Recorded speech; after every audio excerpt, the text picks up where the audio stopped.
പേരൂർക്കടയിൽ വ്യാജമോഷണ കേസിൽ ദളിത് യുവതിയെ കുടുക്കിയ case ACP അന്വേഷിക്കും. അസിസ്റ്റന്റ് കമ്മീഷണർ സ്റ്റുവർട്ട് കീലറിനാണ് അന്വേഷണ ചുമതല.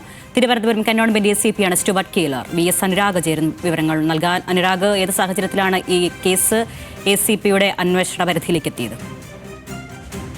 അരുണ്യ, പട്ടികജാതി പട്ടികവർഗ പീഡന നിരോധന നിയമപ്രകാരമാണ് ഈ കേസ് എടുത്തിരിക്കുന്നത്. ഈ വകുപ്പിൽ കേസെടുത്താൽ അസിസ്റ്റന്റ് കമ്മീഷണർ റാങ്കിലുള്ളവർ അന്വേഷിക്കണമെന്നാണ് ചട്ടം. അതിന്റെ പിന്നാലെയാണ് ഈ കേസ് അന്വേഷണം കന്റോൺമെന്റ് അസിസ്റ്റന്റ് കമ്മീഷണർ സ്റ്റുവർട്ട് കീലറിന് നൽകിക്കൊണ്ട് ഉത്തരവിറങ്ങിയിരിക്കുന്നത്.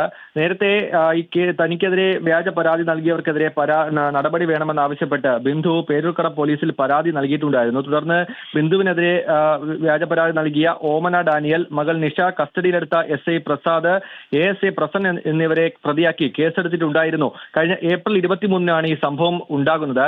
എന്നാലും ഇതിൽ ക്രൈംബ്രാഞ്ച് DYSP KA വിദ്യാധരന്റെ നേതൃത്വത്തിലും അന്വേഷണം നടക്കുന്നുണ്ട്. ഇതിൽ സ്റ്റേഷനിൽ മാനസികമായി പീഡിപ്പിച്ചു എന്നുള്ള കേസ് അന്വേഷിക്കാനാണ് ഇപ്പോൾ അസിസ്റ്റന്റ് കമ്മീഷണറായ സ്റ്റുവർട്ട് കീലറിനെ ചുമതലപ്പെടുത്തിയിരിക്കുന്നത്.